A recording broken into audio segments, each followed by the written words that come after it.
I am Kashyap Kumar Dubey, Associate Professor from Central University of Haryana, Mahendragarh. Today I am going to talk about colchicine derivatives from Petri plate to bioreactors. The objective of the whole lecture to understand the application of colchicine and its derivative, and to study the process development using a biocatalyst, and to study the application of recombinant E. coli for colchicine derivative production. And the another objective of this lecture is to study the application of immobilization of microbial cells for enhancement in yield. What is colchicine? Colchicine is a plant pseudo-alkaloid available in Colchicum autumnale, Colchicum byzantinum and Gloriosa superba. In India, Gloriosa superba plant is basically used as a plant biomass to produce colchicine because it contains maximum colchicine and its seed contains about 0.8 to 1% of colchicine. If you look at the structure of colchicine, it's a 3-ring structure having 4 methoxy groups at the various positions, but each of the methoxy groups is having its own potency. Our target is to make the potency of the parent molecule and to reduce the toxicity of native molecule. If you look at the ring A of colchicine structure, there is a 3 methoxy groups at carbon position 1, carbon position 2 and carbon position 3. If we remove the carbon position 3 methoxy group, then the toxicity of colchicine reduced and the potency of molecule is also enhanced. So, how we can produce a colchicine derivative, that is 3-D-methoxy colchicine. Another colchicine molecule which is very popular and used as a anti-inflammatory drug, which is thiocolchicine. Both molecules are same, but here a thio group added into the colchicine by using chemical reactions. It cannot be produced from the plant biomass.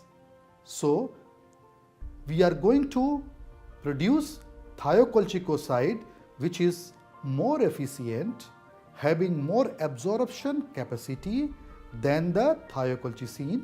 So, we are going to add a glycoside molecule in the thiocolchicine so that the molecule becomes more effective. If you look at this picture, the modified natural molecules market is increasing year by year and the synthetic products is reducing, and that is the main reason now researchers are focusing on the derivative molecules which are modified by using different biocatalysts. Why we are emphasizing on colchicine and their derivatives? Because colchicine is a anti-tubulin compound which can be used as a anti-cancer drug. But how colchicine and the other anti-tubulin molecule bind with the tubulin molecules? If you look at the picture, then the binding strength of colchicine and its derivative with the alpha and beta unit of tubulin is more effective than the vinca alkaloids and taxanes. So that is the reason behind that we are going to develop a bioprocess by which we can produce colchicine derivatives. From this picture, you can see how the colchicine is converted into their derivatives. If a cancer patient takes colchicine, then the drug will directly go to the liver of that patient.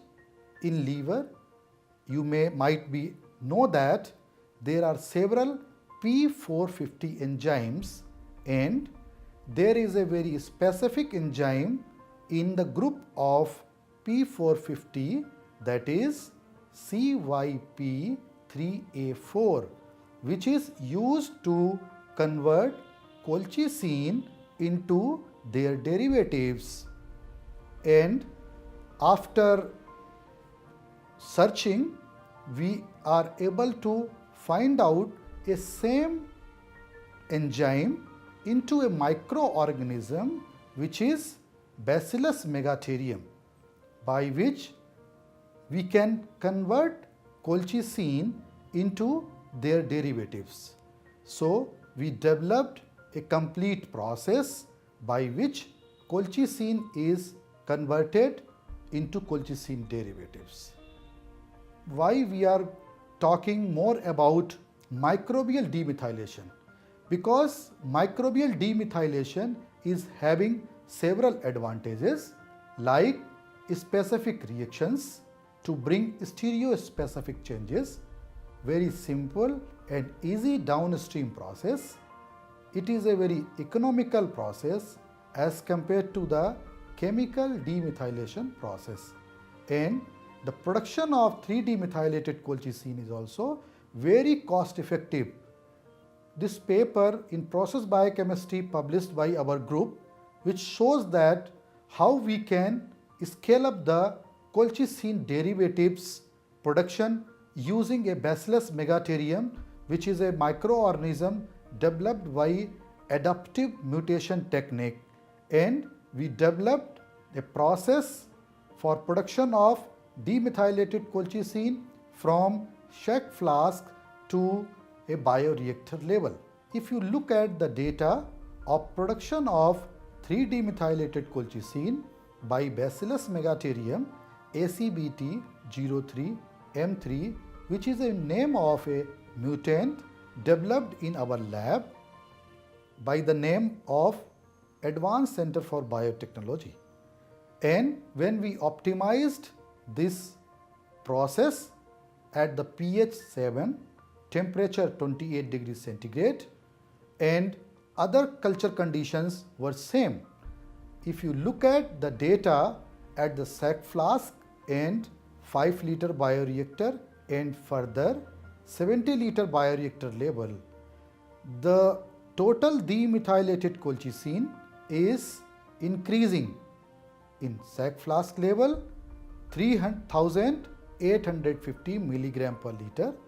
If you look at the production at 70-liter bioreactor level, it is 4,235 milligram per liter, and ultimately the productivity is important, which is calculated in terms of milligram per liter per hour.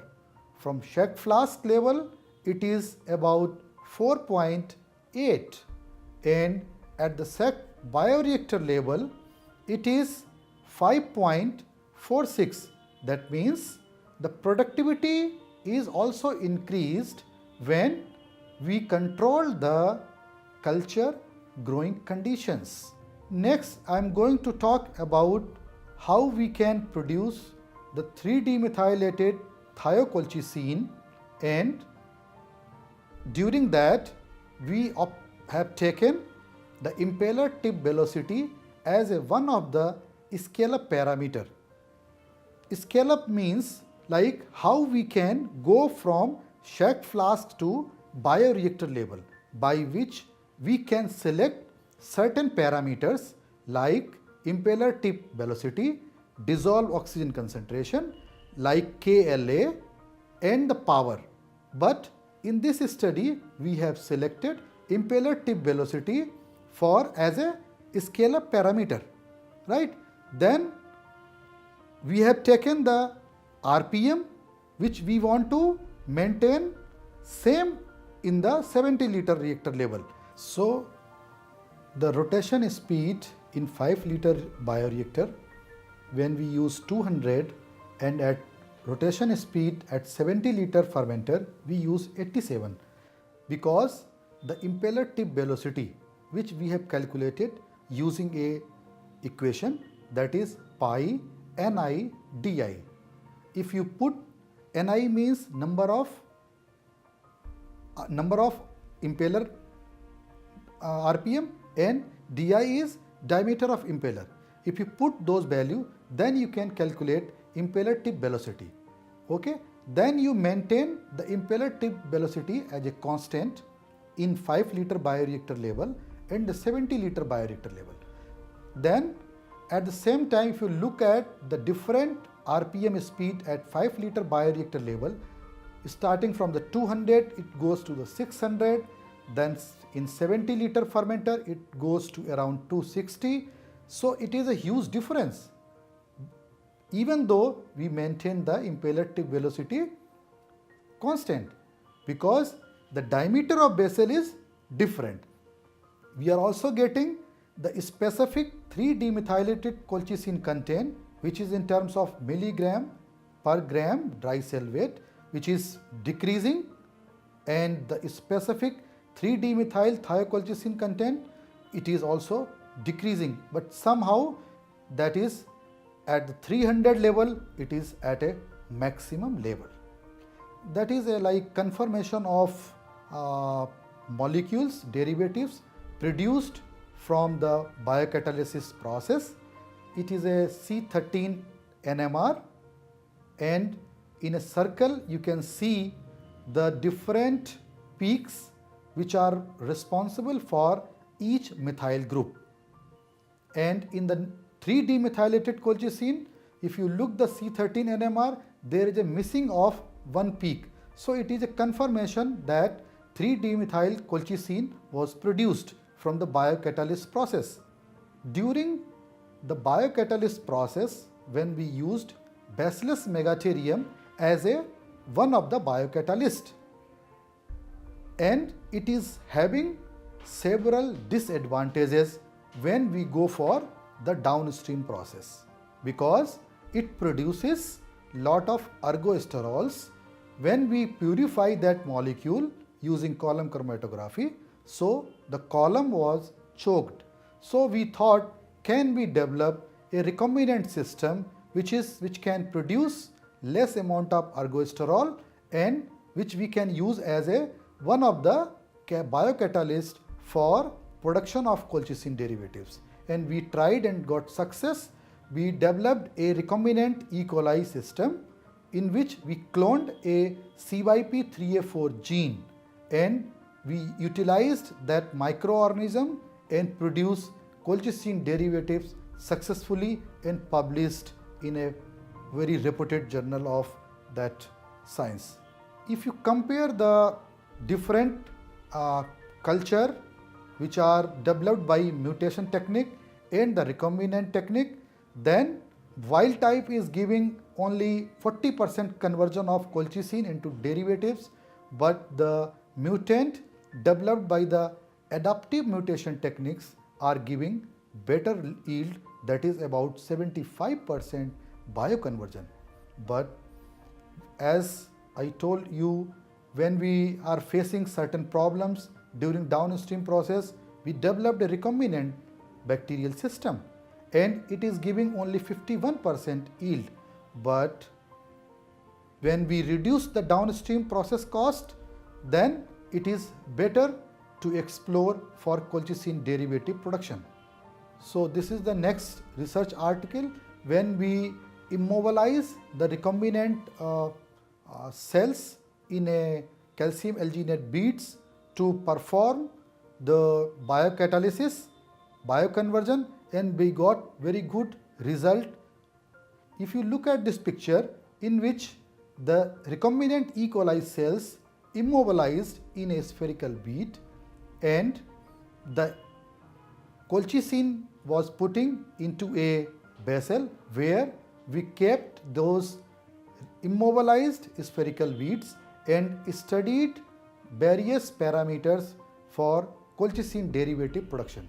From this diagram you can see there is a colchicine molecule and it is a reactor system where you can see there is a packed bed system, and another side you can see stirrer tank reactor system, and we are supplying fresh medium into the packed bed reactor where immobilized E. coli cells were there which are immobilized in calcium alginate bead, and this process is running by maintaining a flow rate so that we can get the more colchicine derivatives. We have also optimized various variables used for colchicine derivative production during fermentation using the design of experiment software and response surface methodology. As you all aware about that, the downstream process cost is about 70% of the total cost. So our target was reduce the cost of downstream process. So we have also tried to explore different solvents to increase the recovery of colchicine derivatives. So we have also optimized various parameters used for extraction of colchicine derivatives. So this is the flow chart by which you can see how a 5-liter bioreactor can run by using around 3.5 gram of colchicine, and after the finish of upstream process the broth was centrifuged and the biomass directly goes to the killing tank. Further the supernatant goes to the downstream process, and there are several steps where solvent was added into the aqueous at a specific ratio of solvent and filtrate, then column chromatography, then purify the product. So this is the complete flow chart for colchicine derivative extraction. So that supernatant goes to the downstream process when we add the organic solvent with a specific ratio of solvent and the filtrate, and sometime it is 1:1, sometime maybe 1:2 or 1:3, but as we are going to discuss about the reduction of cost, so here we are using only 1:1. Then the column chromatography will perform and you can crystallize the colchicine derivative, and the further you can recycle the solvent used in the whole process. So this is the figure in which we optimized various solvents starting from different on the basis of polarity, like methanol, ethanol, they are polar in nature, then chloroform and hexane, they are non-polar in nature. So we optimized and we got the maximum recovery of colchicine derivatives in chloroform. We have also seen the effect of colchicine and its derivative on the bacterial cells which is growing with the colchicine. If you look at the TEM images of the various mutants, the first one A is a control cell and the others B, C, D are the adapted cells of the Bacillus megaterium. Look at the cell wall.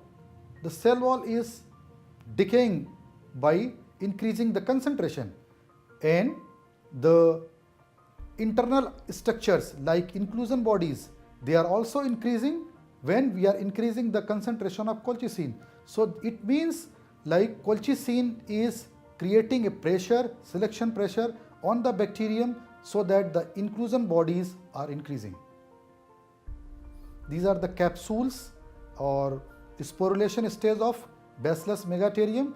Look at the different stages of the Bacillus megaterium sporulation phase and compare with the control, and it is like a more slimy layer, more sporulated in the maximum concentration of colchicine, that is 10 gram per liter, and it less in the 7 gram and again less than in the 5 gram of colchicine adapted cells. These are the few pictures of my lab where we extracted the colchicine, and this is the Bacillus megaterium Petri plate which we are showing, and the sac flask growth, in which we optimize the colchicine derivative production process. So we have also performed immobilization experiments in which we immobilized the Bacillus megaterium cells and also recombinant E. coli cells. You can look at the beads prepared in the lab. So we prepared a packed bed reactor system. We took a glass column of the 1 inch diameter where we put all the immobilized beads and start sending colchicine from the downwards, and we maintain the flow rate using a controller, and after a certain time period we got collected the substrate of colchicine and the product in the upward side, and we collected and analyzed. We also compared the packed bed reactor system and the continuous stirrer tank reactor system for the colchicine derivatives, and we found that the packed bed reactor system is the better than the CSTR.